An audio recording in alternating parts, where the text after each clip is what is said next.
I'm live again. It's been like forever. Oh my gosh. Okay. So I just have to say, anybody who chimes in, I'll keep the little eyeball on there, so I'll say hi to as I see people coming in. But chances are I might not be able to actually say anything, and I'll repeat this throughout the times, or at least click the button because I am driving. So, have not done a podcast for Star Trek in a while. I had wanted to do one every single day on what we were watching for the day, and I just haven't been able to. My life is so busy, not an excuse, but it is. My life has gotten so busy that I can watch Star Trek, which I am up to date. Are you? Okay. But I have not been able to actually sit and podcast. So, and I actually haven't been able to really take notes. And I said I didn't really want to take notes. I just wanted to sit and just watch and enjoy the episodes. So, we're going to go over now. I am in the process of driving from Washington, where I live, to California. And I'm going to be in California for about a week, down in the San Francisco area. Can't guarantee that I'm going to do any podcasts while I'm down there, but you know what? I just passed the California border and figured I have good signal. Let's talk about season 1 of The Next Generation. So, where do I start? Now I have an episode list. I figured we just hit it, episode by episode. I don't have a lot to say. At least right now in my head. We'll get to when we get to the episodes. I will say, and I will probably repeat myself throughout this podcast, I don't know who the hell came up with those uniforms. I mean, I know it's some guy and he was only going by what he was guided to, but Gene had this idea that there were no, like, I don't know. I want to say I heard something that, like, there were no buttons, like there were no buttons in the future. I mean, is that kind of like George Lucas telling Carrie Fisher that they don't wear bras in space? Like, I don't know. So these uniforms for season 1 and season 2, I just cannot get over. I just, the whole spandex bodysuit, I just can't do it. I just can't. Like, they had the uniforms in the movies, the uniforms in the original series were so much better. It's almost like they were taking from the uniforms from the motion picture, which were horrid. Which were absolutely horrid. So, anyway. So, let's get into this. Encounter at Farpoint. Our first episode. Actually, it's technically episode 1 and 2. We get to meet the Enterprise. We get to meet Captain Picard and the crew.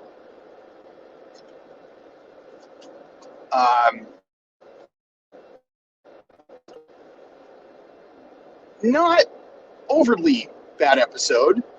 Awkward to watch, with the Star Trek that we're getting today. And I wouldn't say today is in Discovery or anything like that, but just let's say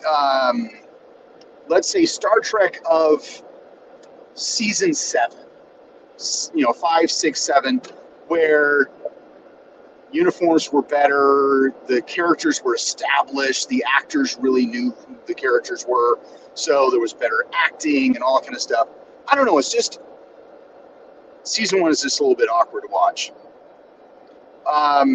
Encounter at Farpoint. So I think one of my favorite, and that beeping is my car because I didn't turn on my turn signal it's got one of those lane checker sensors. Um, Even as, because I haven't seen The Next Generation in a long time, so there's some episodes, even in season one, where I was like, that happened? Like, I don't even remember that happening. Like, I didn't, like, there was one episode, I can't even remember what it is now. I don't even remember the episode. I was like, okay. Um, but when we get into, like, a moment that has always stood out for me, I remember crying in this scene when it first was, uh, when it first aired. I cried again watching it whenever we watched it weeks and weeks ago. But that scene between Data and Dr. McCoy, and it was so awesome that they were able to get DeForest Kelley as an aged Admiral McCoy, and 126 years, and that's almost a great way to establish when this is happening. So it's like, yeah, I just, and I think not just because it was,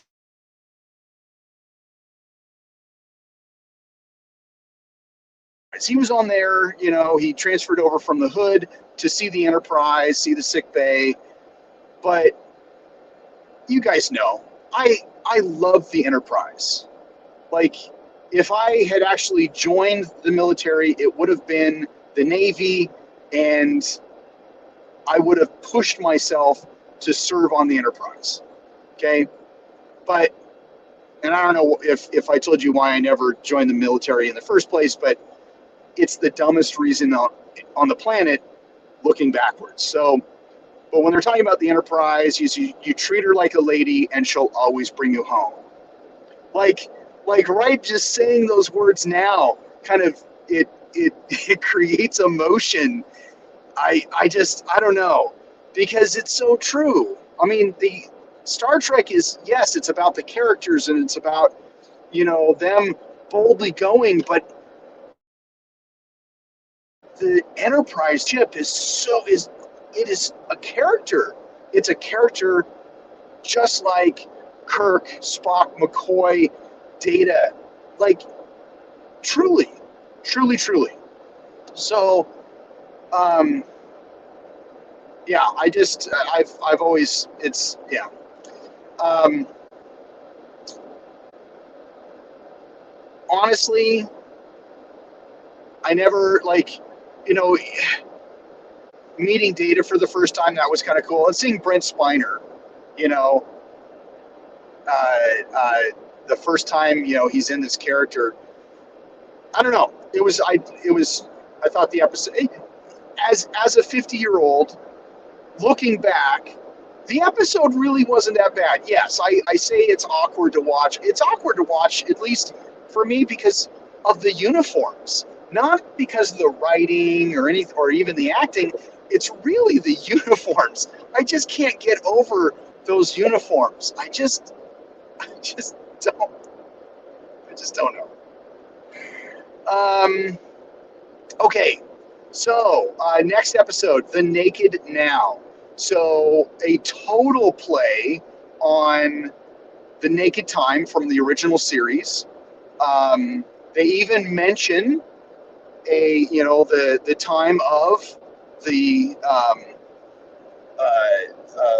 the episode. I mean, not by the episode by name, but that there was a virus similar that the previous Enterprise crew had had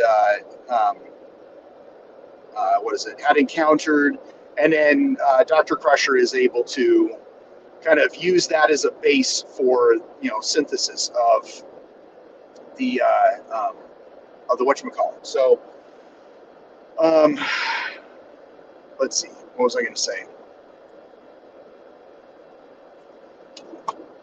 Um, Now, we learn that Data is fully functional, and I think this is really like my wife can't stand Tasha Yar.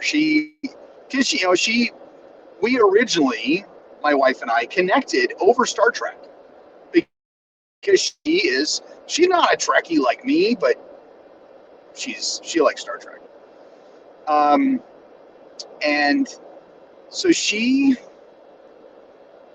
said she never liked Tasha and was actually kind of glad that they killed off her character. I kind of wish they had done a little bit more with her character, and I know that that's why Denise Crosby left. But I think this is kind of the episode where I kind of fell in love with Tasha because I always had a little crush on her. But that outfit, oh my gosh! Even now, that square-jawed lady is super super sexy. Um, Not for, well, I'll say it anyway. I was going to say, this information is really not for youngsters, but Denise Crosby um, did a Playboy spread.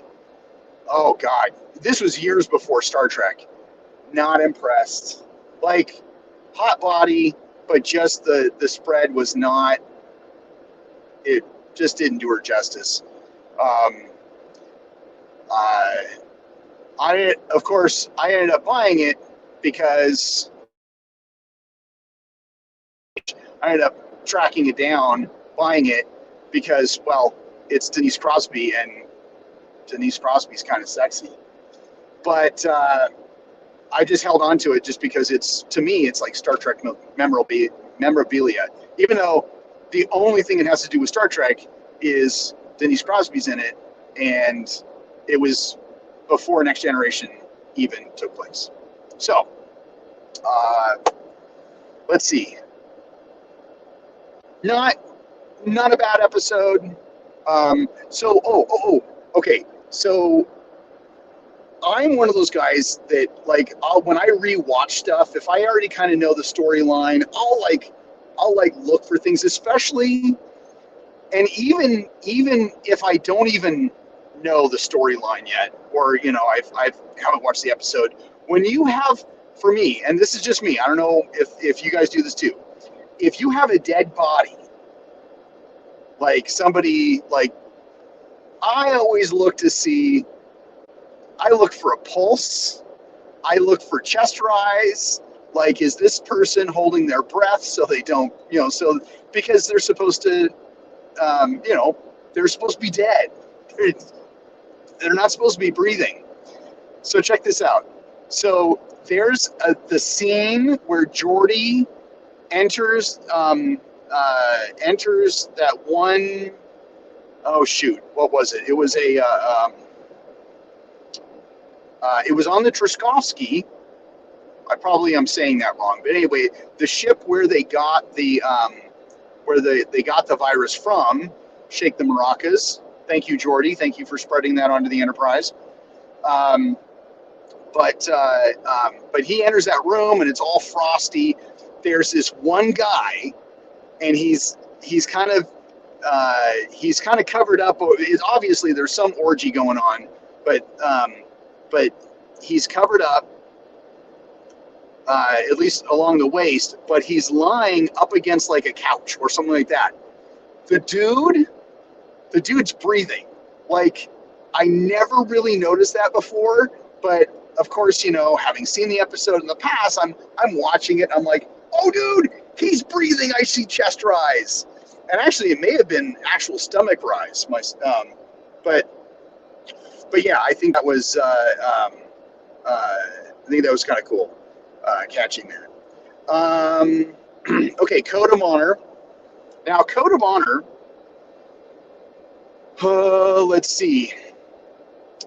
I don't know if this is because I'm white and ignorant, or maybe I just wasn't in the know, or I'm not woke enough. When I originally saw Code of Honor, and this is back in the 80s, I didn't see a problem with it. I didn't. Um, and watching it again, because of the culture that we're in now, I can totally see where people had issues with it. Um, and it, you know, it's considered a super racist episode. And even in my last podcast, when I was like, oh, yeah, we'll talk about Code of Honor and how racist it is, you know, I'm gonna say, okay, this is controversial. I don't think it is, and this could be a and you can totally disagree. And if and I want to hear disagreements in the comments. So if you are rewatching this and you disagree with this what I'm going to say, please put it in there. I'd love to talk to you about this. But this is kind of this is a TV show. Okay? This is a TV show.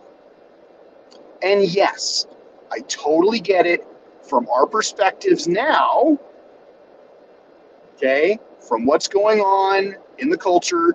This could be seen as a racist episode, okay?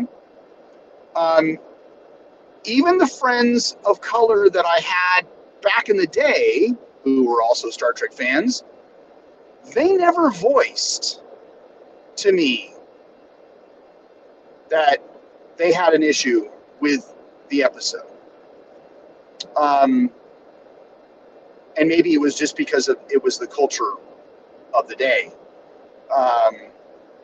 But now it's not a good episode. Like I didn't like the episode. I think I didn't even like the episode back then, but it was just because I just didn't like it. I had issues with it. And it's not just this episode when it comes to this, but there's other episodes that come to this. But when it comes to this, you have it's a primarily, or it's a black culture who is basically taking on that stereotypical African tribe, okay, with a twist. Women, you know, own the property. If men are married to the women, then they become the property. I guess they become the property owners.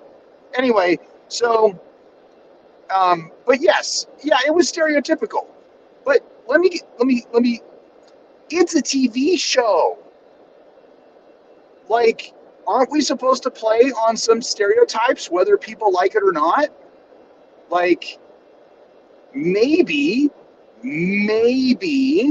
there's a culture on some planet that just kind of, like a race on some planet that has that culture.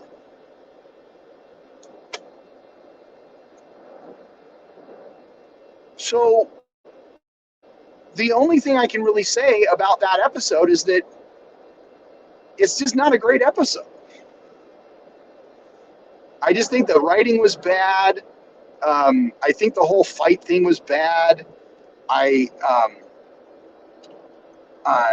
don't remember them actually talking about, you know, that this race was spacefaring, but they have transporter technology. That's kind of the problems I have with the episode, is that kind of stuff, where it's just like, and again, maybe I just don't get it. Maybe I'm just some dumbass white dude who just doesn't get it. But even my wife, she doesn't like the episode just because it's a dumb episode. She kind of sees it the same way I do. And she's black. So, I don't know. Anyway, next episode. The Last Outpost. Okay, so this is another episode. This is another episode that gets shit. So this is the episode where we meet the Ferengi, and the Ferengi were supposed to be the Klingons of the next generation. They were going to be like the ultimate bad guy, and they were supposed to be vicious, and oh God, they just ended up, what a horrible way to introduce this race, because you introduce them onto this planet and then they're scared of fucking lightning. Like, oh my God, what the, so it was horrible. Now, what have we learned about, and if we look at the episode, the way the episode is looked at is, we learn that, you know, the Ferengi are, they mentioned something about how our women are clothed, they're commerce driven. You know, it's I don't know. I didn't like the episode because it was a bad episode. Like, I don't know. Just even the whole idea of the last outpost, and like, how the hell did they get all that information about? It's like, oh well, you know, here's some mythical thing, but then they have all this fucking detail about this mythical race, and yeah, I just didn't like the way, the setup, the story, I don't know. But the reason I, well, and this is only recent information that I've gotten this in the last year, is that I've heard that this episode is gets a lot of shit because because the Ferengi are basically your worst case scenario stereotypical Jews.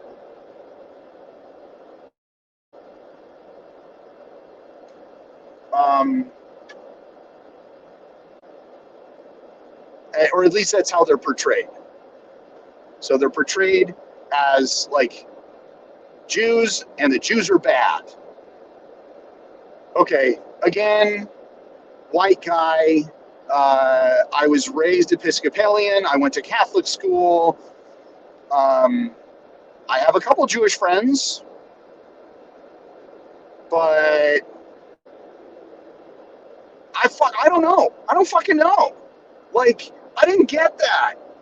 I didn't get it at the time when I was watching. I think I was 14 or 15 when when the episodes came out. I don't remember even all the different times. Where did that come from? And is this something new that you're hearing as well? That, for me, I don't know. I think Trek Culture talked about this, or Steve Shives may have talked about it. Where the fuck did that come from? I don't get it.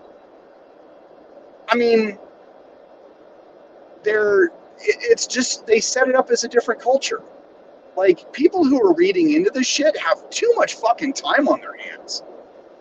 Oh my God, it's a TV fucking show. Okay, where no one has gone before.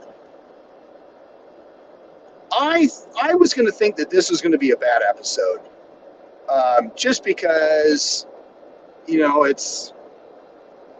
you've got the Traveler who disappears, and then you've got Wesley, who's supposed to be this special, you know, he's special.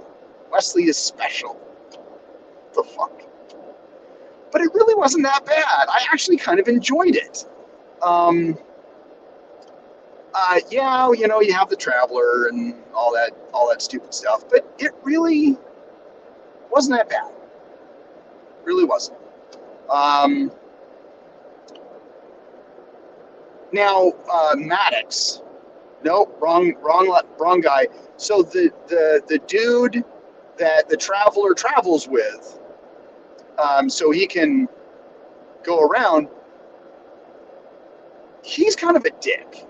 Like, I didn't like his character at all. Now, is he supposed to be a pompous ass? Is that the way they wrote the character? Is he supposed to be unlikable? Maybe. I don't know. I didn't like him. Yeah, anyway. So, I thought he was a piece of shit. Now, the Traveler has said that he's the reason that he goes around with this guy is so he could travel. So is this the first time that like, I mean, they set it up like this is the first time that they've, the traveler's taken them this far out of, into another galaxy. But how far did he take them before? Like the other ships that he improved their warp capabilities. How far did they go? Like Starbase 21? I don't know. So, yeah, I mean, I enjoyed the episode, but yeah, I don't really have anything else to say. Okay, Lonely Among Us. Lonely Among Us. Lonely Among Us. What episode was that? Shit. Is Lonely Among Us the one where the two races are, they're, what is it? I think the Enterprise is taking two races to a conference or like and like one kills the other. I don't know. That was just I think that was just, I didn't get anything out of that episode. If that's the one I'm thinking about, I didn't like it.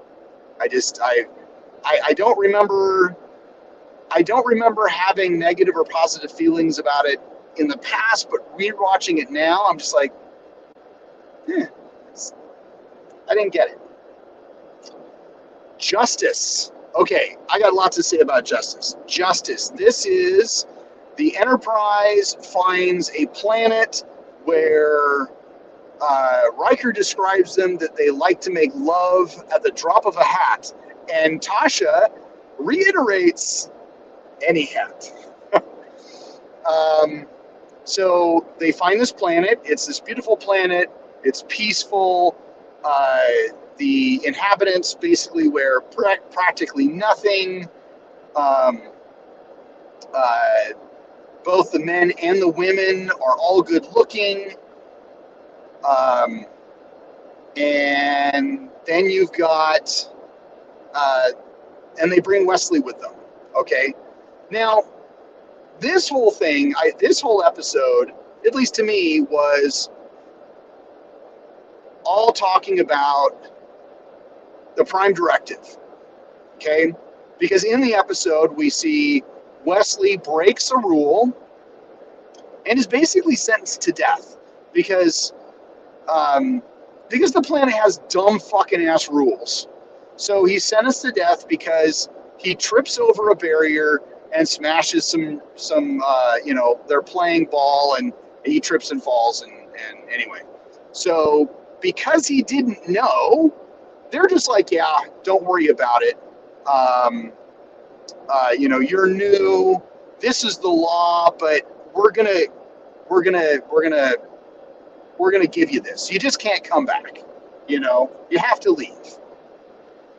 Okay, fine. No, they don't do that. They're just like, no, rules are rules, and you're gonna fucking die. So there's this whole thing of, okay, the Federation, they're supposed to abide by the laws of the planet per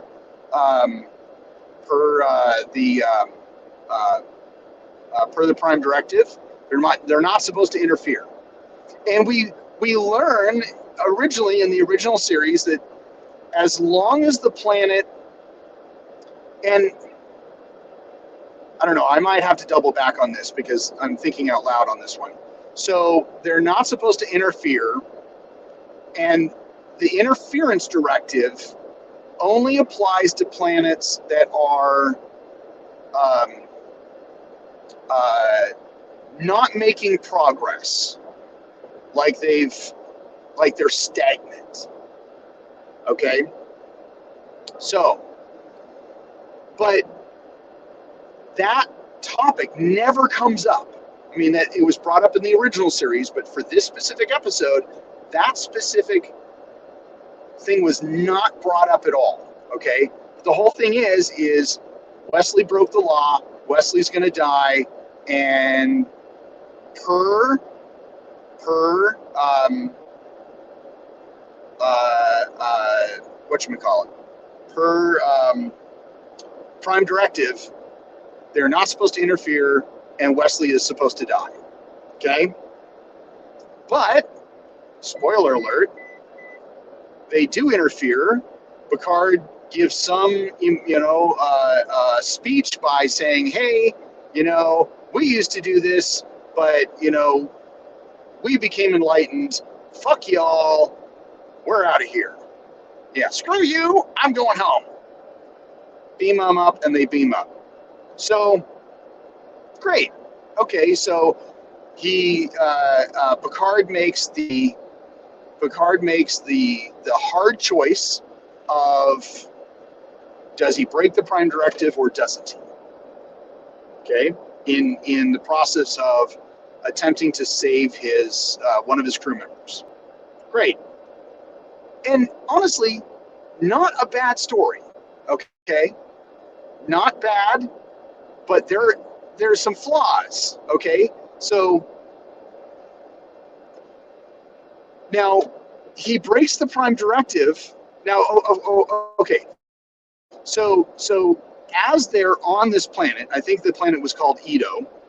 Then there's this transparent space station, and they're like, "You can't interfere with our people."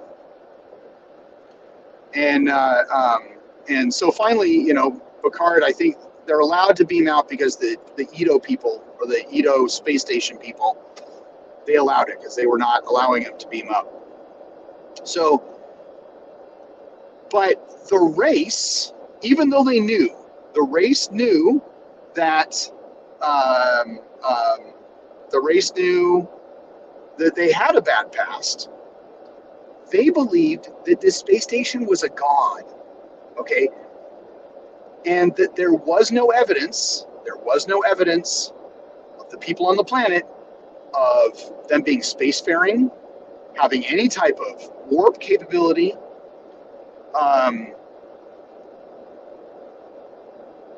But they beamed down to the planet to be like, "Oh, hey, is this a good place for us to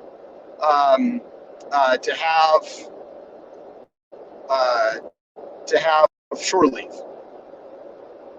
Okay, so we have this big thing about the prime directive, but this planet has no evidence of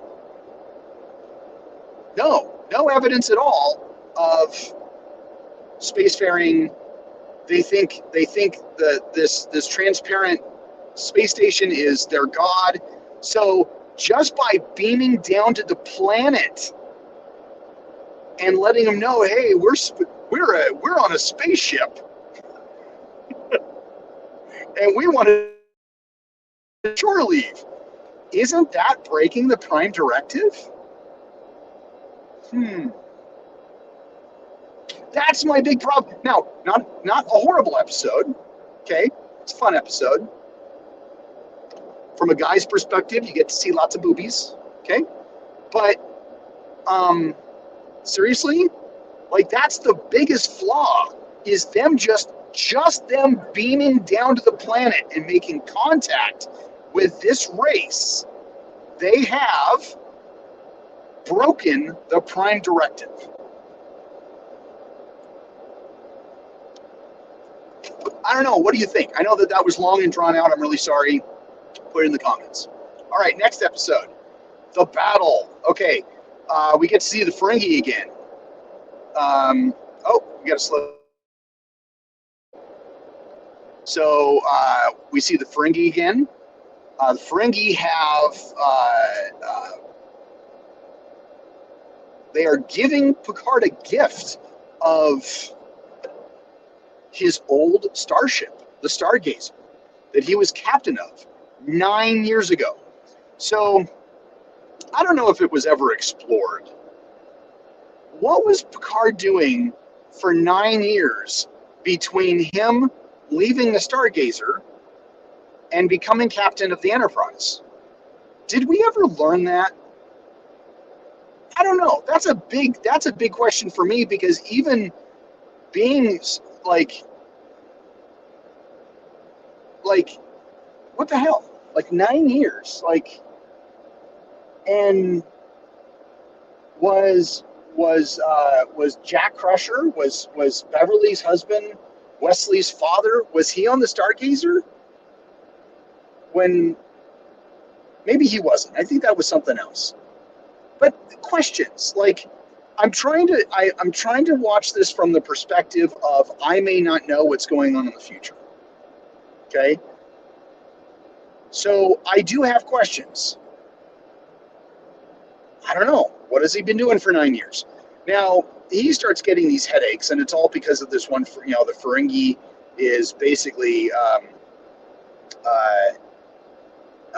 has this mind control thing, and we learned about the Picard maneuver and all that kind of stuff.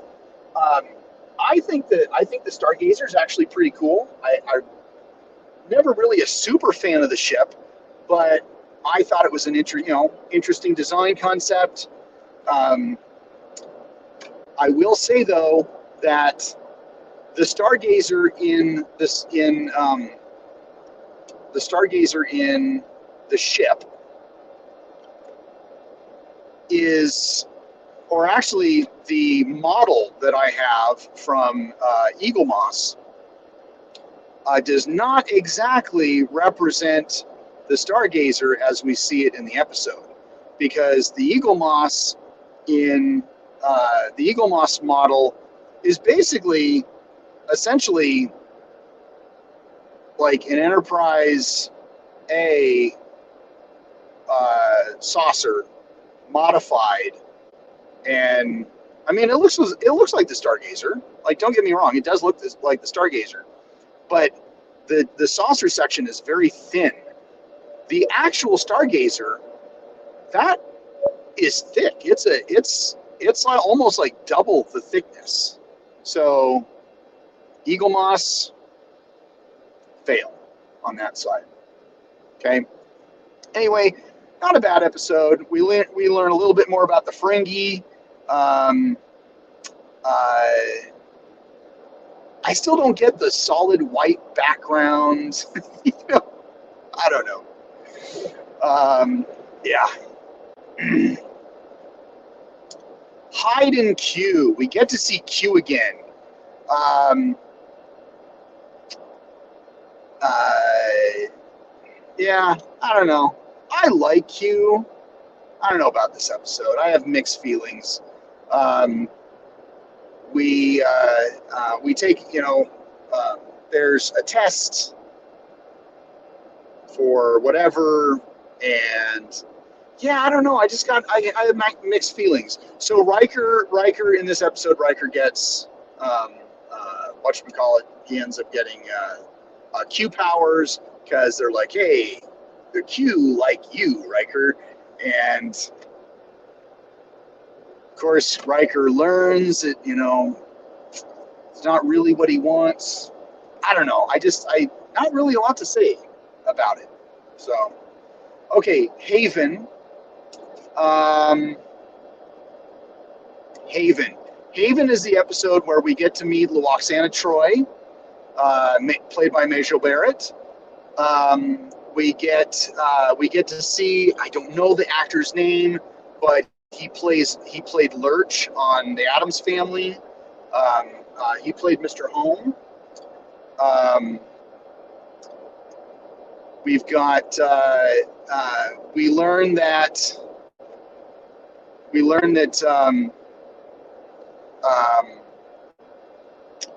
Betazoids Betazoids are what do you call it? They do arranged marriages, which I know I just said that I try and think of stuff like in the moment, not trying to think of the future. But we have never been told that ever again. They never revisit that ever, ever, ever, ever, ever. Okay. So,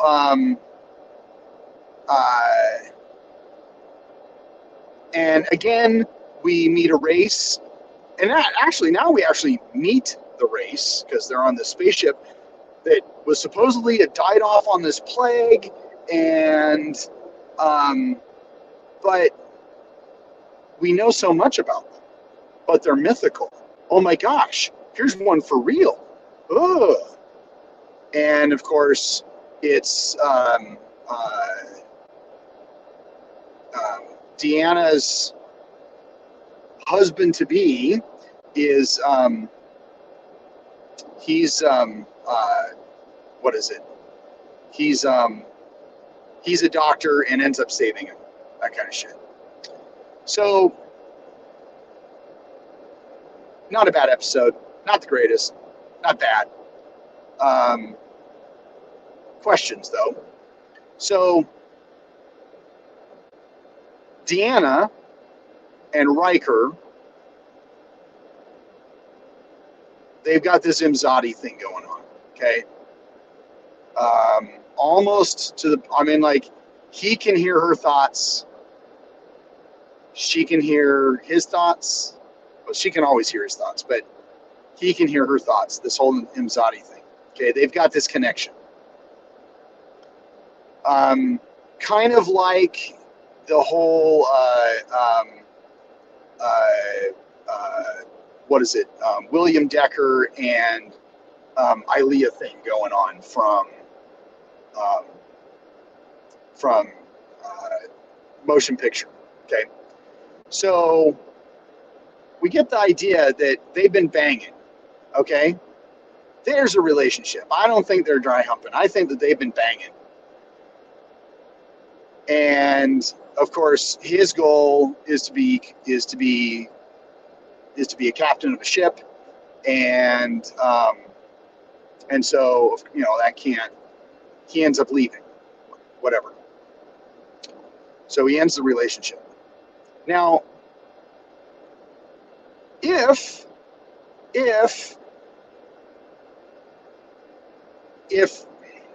okay, let me gather my thoughts.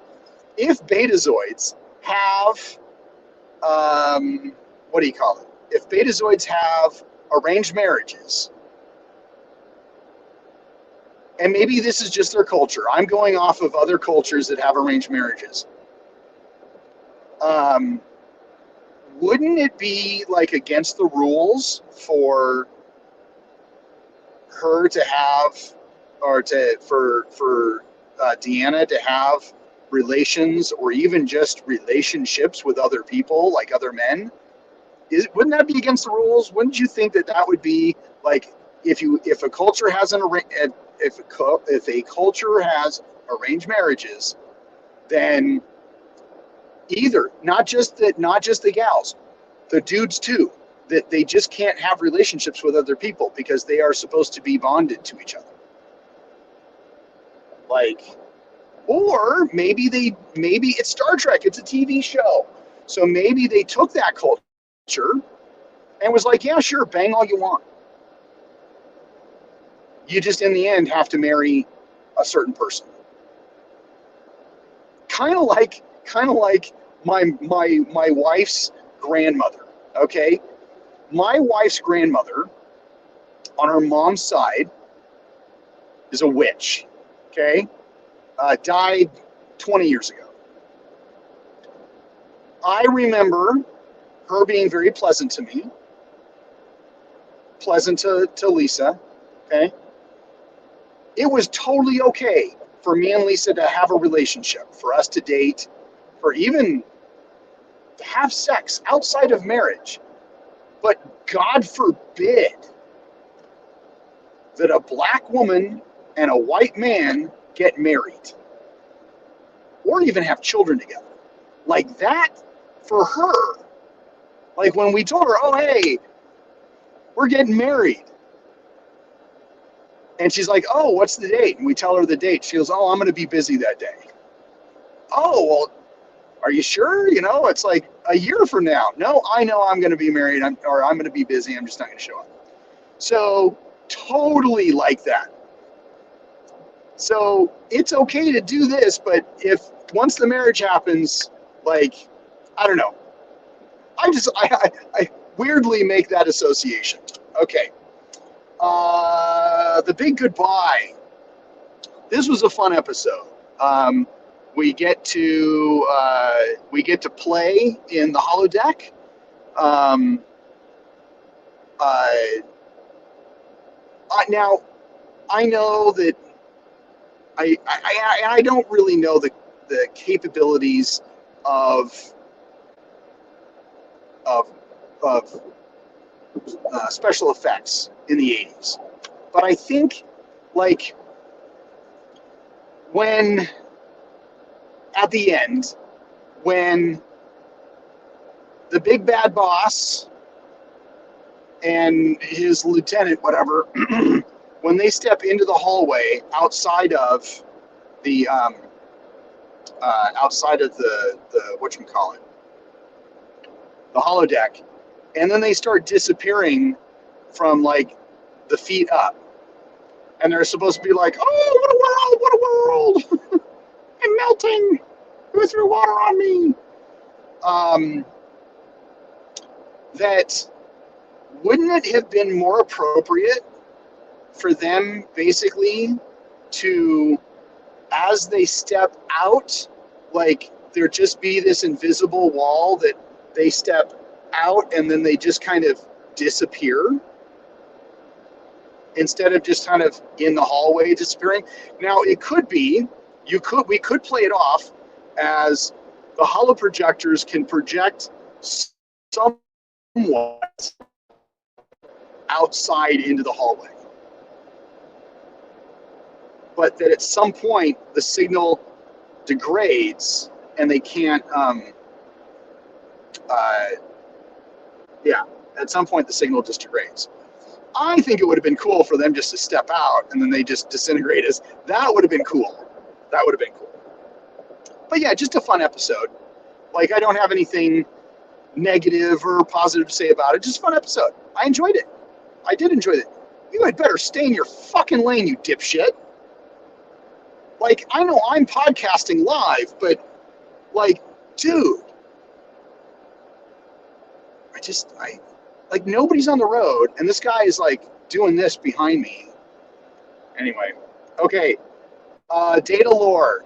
We get to meet Lore, Data's brother. Not a bad setup.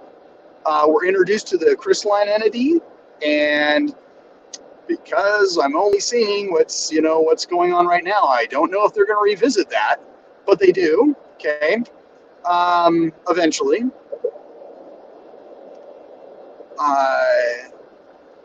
Not a bad episode.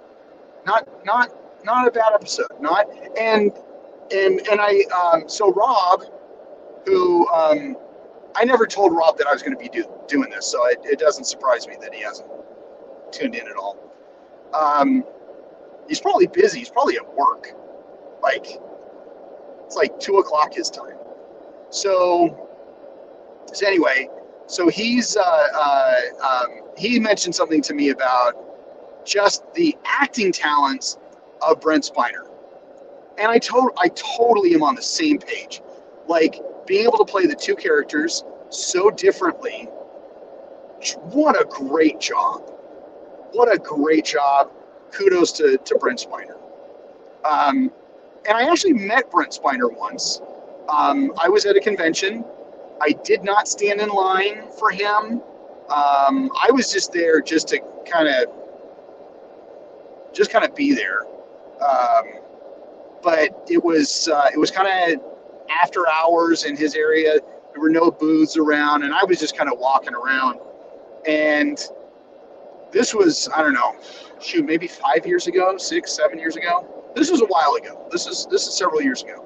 So there were no other booths around, or there were booths, okay, but he was just sitting in his booth. There was no attendee. It was just him, just sitting in his booth.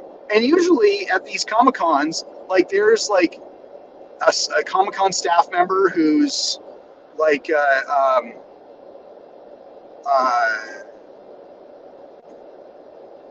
who's just kind of standing there, kind of their bodyguard. But no, it was just him. He was sitting in his thing, in his booth reading a paper or a magazine. I can't remember exactly what, but he was just reading. And I walk over, and he kind of looks at me, and he says hi, and I say hi, and and I can't remember the exact conversation, but I do remember, he said hi first. He acknowledged me, and I told him, I said, I said, I don't have any money. So I'm really not here for an autograph. I was just walking over here just to see who was over here, and you're sitting here reading a paper, But I do want to say, I love your work. Like, even the Night Court stuff, I love your work. Thank you for bringing those characters to life. And we just had a little chat, like, about the fucking weather, or like one of those little weather chat. It was just a great interaction, very personable, I didn't expect anything because I didn't have any money to buy any of his shit. So, but just a great guy, just a, really nice guy to talk to. And the interaction was only just a few minutes long. So anyway, next episode, Angel One. Okay, so Angel One is, I don't know, mixed feelings about this. So Angel One is this planet that, and maybe it is a planet name? I can't remember. But anyway, it is ruled by women. Like, it's all women. Men are second-class citizens. And of course, what is it? Rock actually dresses up in what the men wear, just to, because he's having dinner with the president of the planet or whatever, and Deanna and Tasha Yar are just laughing at him because he's just like, I don't know, it's just the getup is kind of goofy. So, but what is it? Shoot, what was I going to say? Anyway, so men are second-class citizens. The women are in charge. The Enterprise, a ship that had crash landed, and they're finding him. Like the leader of this group, and the crash land had happened like years and years and years ago, so it wasn't a recent crash land. But even the leader of the group was married, or had a relationship with one of the women on the High Council, or whatever they called it.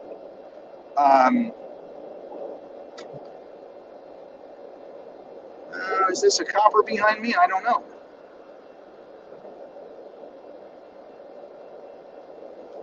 Anyway, so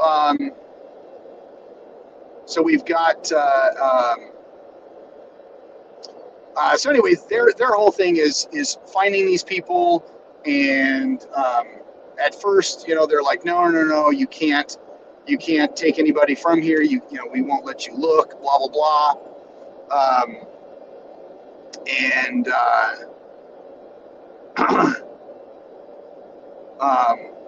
and so, God, I'm sorry, I've got cop on the brain. No, that's an Oregon license plate. Anyway, and I'm not speeding. I'm just not really paying attention to my speed.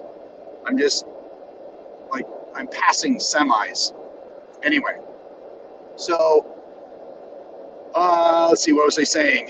Okay, so nowadays, now, it's funny because, and I don't think I ever mentioned this about any of the original generation stuff, but watching, like, this wasn't a bad episode. It's actually, I actually kind of like the episode, but I like it for different reasons. So, I know I said mixed feelings, but it's, if this episode was written and shown today, you've got women in power, men as second-class citizens, and honestly, I don't know. I do not know at all if there was an uproar back in the 80s about this episode. But I will say this. People would be going, what?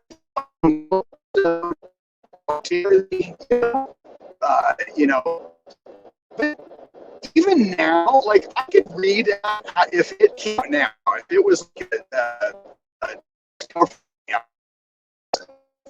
like from the anti-woke, and of course, then the woke folk would be like, oh yes, we have an episode of, you know, the women are in power.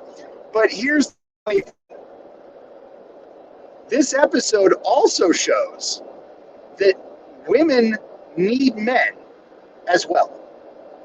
Because you have women who are on this high council who basically are breaking the rules because they need male companionship. I find that funny. And I don't, and I don't know, I think that's why I kind of like this episode. That's what I get out of the episode. I don't know, you know, what other people get out of the episode. I just find that a little humorous. Not a bad episode. Okay. 11001001. So this is the Bynars. They take over the Enterprise because of, you know, apparently their son's going to go supernova, and they need like a super powerful computer to download all of their information, so you know the EM pulse doesn't, or maybe it's a solar flare. I don't know. Anyway, so their information, their lifestyle doesn't go away. Dumb episode. I hated the episode when it came out. I don't like it now. It was one of those where it's like, oh well, why didn't you just ask? You could have asked us, and we would have helped you out. Well, we just couldn't take the chance of you saying no. Fucking dude, you are a binary race who, like, they could have made themselves a shit ton of data sticks, uploaded their shit. Like, I didn't like this episode when it came out. Like now,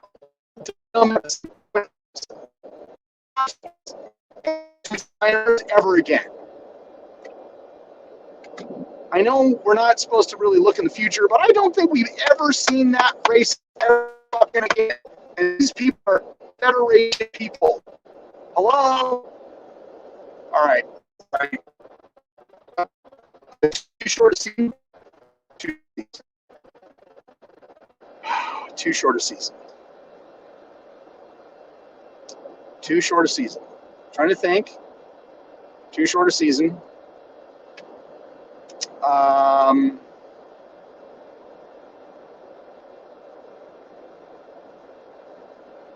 Too short a season.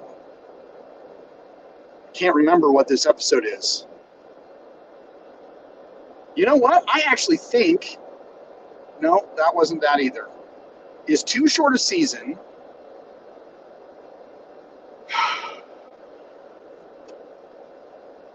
There's an episode where Wesley goes to, and he takes the test. He takes the test to get into whatchamacallit. Is this that episode? Maybe it's not. Maybe that's Coming of Age. Shoot. See, now I got all this stuff in my head. This is what happens when you don't take notes. I think as I start watching these episodes again, you know, these episodes as we continue, I think I'm going to start taking notes. Because I want to get back to either not daily, because I had thought about maybe once a week, or, you know, maybe a couple weeks. I really liked it doing it every day. But I've got a school, like I've been working on my school. I got a storefront, so I've been doing the build out. Anyway, okay. Too short a season. Fuck. I honestly can't remember this episode. Sorry. Okay, when the bell breaks. Um, this this race who has basically camouflaged themselves because steal the children of the Interbrook because they can't reproduce themselves. Yeah, I didn't like this episode. I didn't like that one either. You could read into this all you want. Oh, you know, the as the children bind together, and I do remember this. I will say this. So in the beginning of the episode, there's this kid who is basically arguing with his father. I hate math. I don't want to do math. Blah blah blah blah blah. And you find out it's calculus. I can't remember if my friend Tony, if he called me or if we talked about this at school. But we were like, what the hell is like a 9-year-old doing calculus? What the hell? He's a 9-year-old doing calculus. Like in the 24th century, all you fuckers are smart. Like we felt so stupid. Now me, I've never been a math guy. Yeah, but calculus. In fact, I've never taken calculus. I've never been able to pass a math college course to get me to the point where I could actually take calculus. So my daughter, who is a sophomore in high school right now, is taking calculus. So maybe as generations get older, they get fucking smarter. So I don't know. Anyway, home soil. We meet terraforming, the 24th century version of the Genesis project, and of course, what? There's life on the planet, and the life is just killing people because the people were just too blinded to see, you know, oh yeah, we saw these patterns, but oh, these patterns couldn't be life because our sensors aren't doing life. I don't know. To me, pointless episode. Kind of made me think of Star Trek 2 because, of course, it's terraforming and because, like David, um, oh, now I know what that episode's. Oh, okay, let's finish this and then we'll do the other episode. Okay, so home soil. I don't know. It reminded me of David Marcus of, you know, he used proto matter, which is, you know, you're not supposed to use proto matter, so that made shit unstable, but he couldn't have done anything without the proto matter. So he neglected shit to get his project done. We have another guy, an older guy, he's neglecting these signs of life, even though all scanners say that there's, you know, that life isn't detected. He's like putting it all off because, oh no, he is what it is. And then, okay, so it was either too short a season. I think this is the episode.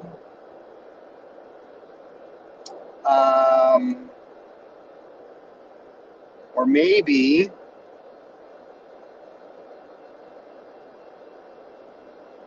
too short a season. Okay, I think, okay, shoot.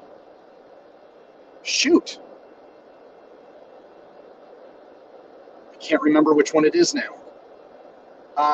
Okay, so I can't, Glory. Okay, so Coming of Age. Is that the one? Okay. I can't remember. It's all running together. All right, so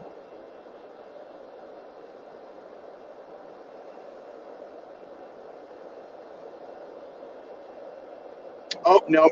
We haven't gotten to that. We haven't gotten to that episode yet. It's coming of age. I think this is the episode where where what's his name?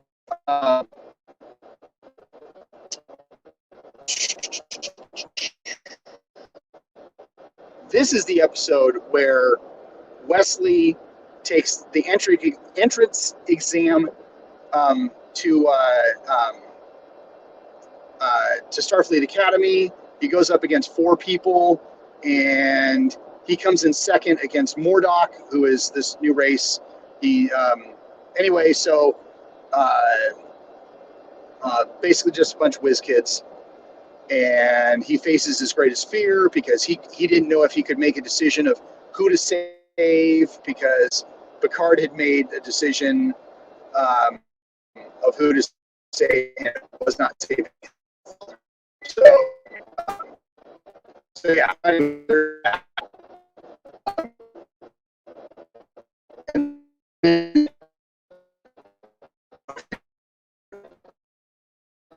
That episode. Oh, yes. I think at the same time, this is when Picard is going around one of those evil admirals that what's his name talks about.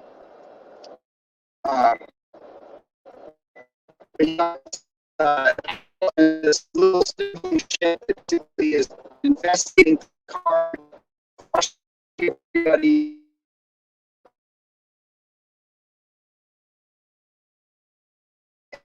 And,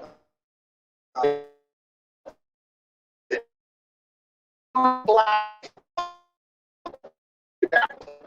I think I signal there for a second. So.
Okay, I'm back, I think.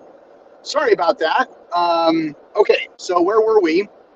I'm driving through the mountains, so that might be a problem.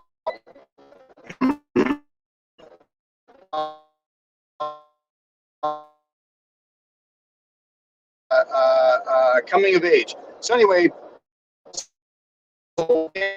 and we get to see the dress uniform. Now, like I said earlier, I really do not like the Next Generation uniforms. However, the dress uniform is awesome. I love the Next Generation dress uniform. Well done on the design. The only thing that I would have put on there is the pips over here, and I don't know if they did that in the future, but they could have done the rank pips for that. So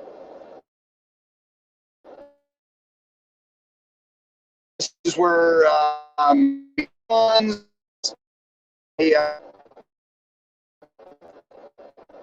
be zooming out again here, but Klingons try and take over the Enterprise.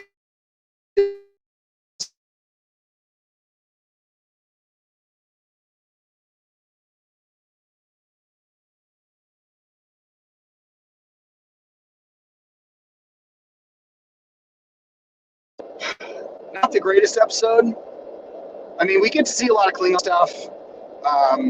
My wife, it was so funny because as we're watching it, she goes, "Oh, this is the one that this happens and this happens and this happens." I'm just like, I don't remember most of this episode. So like, you know, the Klingons, like, you know, one dies because they're in the ship, and it was actually it was just a container ship where they find the thing, and then they get put in the brig, and then they escape from the brig, and then they've made this really dumb gun from their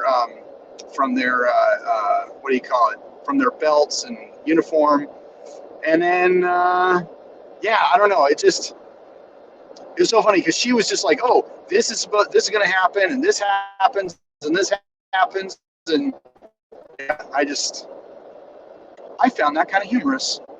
So let's see. Time-wise, I should be getting into Reading. I think, maybe, I don't know. All right, so Arsenal of Freedom. This is another pointless episode. Bad guy of the, monster of the week, bad guy of the week. This is where they end up looking for the Drake, the USS Drake, which was captained by a friend of Riker's. Ends up finding out that it was destroyed because of this one planet that had created this ultimate weapon that kept on getting better and better and better, and basically their own machine killed them. So yeah, just a pointless episode. Symbiosis. Okay, so Symbiosis, this is the one, I just couldn't remember the name. I had to look down on my list. So Symbiosis, we get God, I can't remember the actor's name, but the guy who plays David Marcus, he is in it. And then we have the guy who from Star Trek II, Wrath of Khan. And then we have, oh my gosh. Okay, so I'm over, I think this is Lake Shasta. There's like no water. Oh my God, that first bridge you go over on I-5, like I've seen it low before, but this is like crazy insane low. Holy cow. Sorry about that. And then you have Joaquin, anyway, the actor who plays him, also from Star Trek II, Wrath of Khan. And they play opposite each other, which I just thought is so cool. Oh, Reading is 22 miles away. So I'm kind of on schedule. Yeah, so just crazy, crazy, crazy. I love how they brought those two actors in. Now, Metric Davis, maybe that's his name. Merrick Davis or Merrick. Anyway, he actually ends up dying a few months after this episode airs, I think, or maybe a year. I can't remember, but he ends up dying. But that's why we never see him again in the future because, well, we never see him in the future again because, well, he died in episode or in Search for Spock. But I don't know, my brain is just, it's melting. Getting hungry. It's close to my lunchtime. Anyway, so and this is basically a drug episode where actually I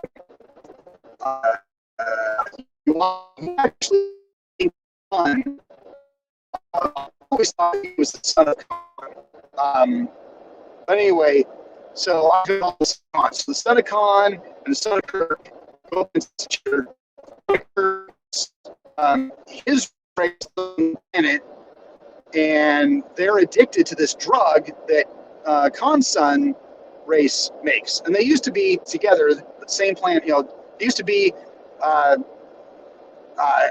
anyway, you saw the episode.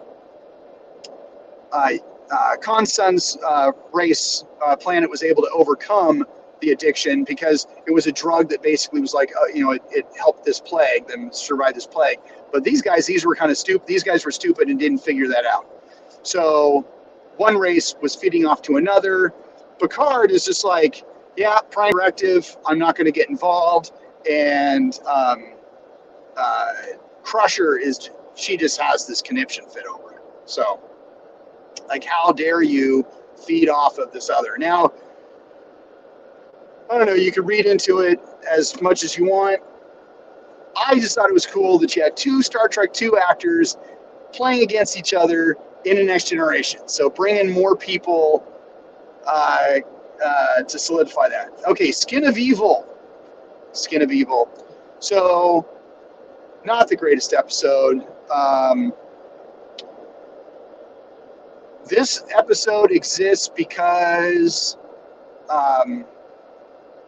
Denise Crosby didn't see her character going anywhere, and she asked Gene to kill off her character, and so her character does, and it is probably the worst send-off ever of what a great character. What a great character she was. With her, and now the yes, it sucked that she died like what 18 minutes into the episode or some random shit like that. But dude, her speech at the end, I was crying. I had actually memorized that scene for drama class, like her little monologue, and then, of course, the tearjerker of Picard, au revoir, Natasha. Oh my God, it just didn't cry this time. Didn't cry this time, but I remember crying at that episode. My daughter was like, "This episode's dumb," and so my daughter, who is a Star Trek fan, she was watching it with me. She's like, "This episode is stupid." So, yeah. All right. Well, I'll always have Paris. Honestly, I didn't really pay attention to this episode this time around. I know we meet. It's a kind of a time thing. We end up meeting what's his name's Picard's ex-girlfriend.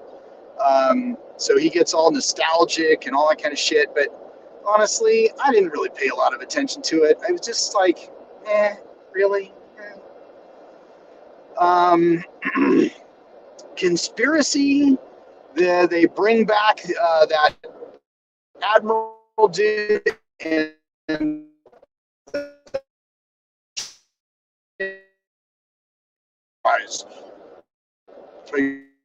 such a cool dude. And then we find out that there is this true conspiracy. This alien race had infiltrated the highest levels of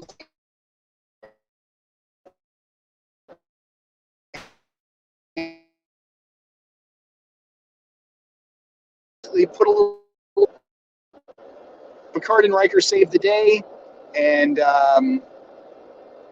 yeah, it's unfortunate that they not take this creature any further. They never revisit it. Maybe, oh my gosh, that is such a beautiful. I'm going through the Shasta Mountain ranges. This is such a beautiful sight. I don't know why I'm podcasting right now. I should be enjoying my environment. But this podcast is almost over. So let's see. I don't know. I wish they had done more with this episode. They had another bad guy, another ultimate bad guy that they did nothing with. And then the neutral zone. The neutral zone. They're near the neutral zone. They find this this ship that was carrying cryogenically frozen. Oh my gosh, just amazing. Okay, I got to do this. So check this out. Check out that site. I don't know if you guys can see it. This is what I'm driving through. This is just gorgeous country. This is why I like driving. I just get to see the countryside. I love this. So anyway, they find these cryogenically frozen people, but they were not like Han, that were just sleeping. These guys were dead and then were cryogenically frozen. So interesting episode. You know, we get to I don't know, really the big thing. This was all filler. Okay, going over the bridge. We got to do this. Boom. Check this out. Check that out. That is what. Look at that. This used to be full. Like, I actually remember this being full. But this is where I'm driving through right now. And this is almost over. So anybody who actually sat through this long enough gets to see this beautiful countryside that is just, that's so sad that the lake is so empty. Anyway, you know what? They need the rain that I drove through in Portland. Like, I drove for an hour. It took me an hour and a half just to get out of rain. Oh my God, it was just crazy. Okay, so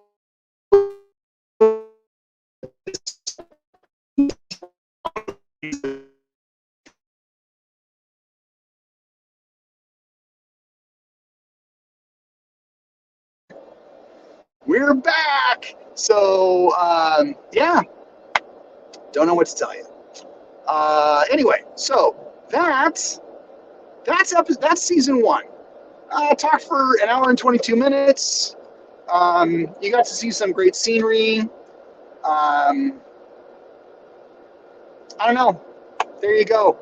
I'd like to get back to the normal episodes of like 2 episodes a day, but right now I just can't do that, unfortunately.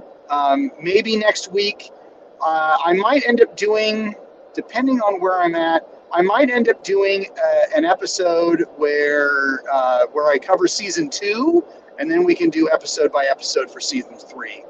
But anyway, there you go. And then at some point in my journey, I'm going to do another podcast today about Prodigy, because I haven't done. There's been 2 more episodes.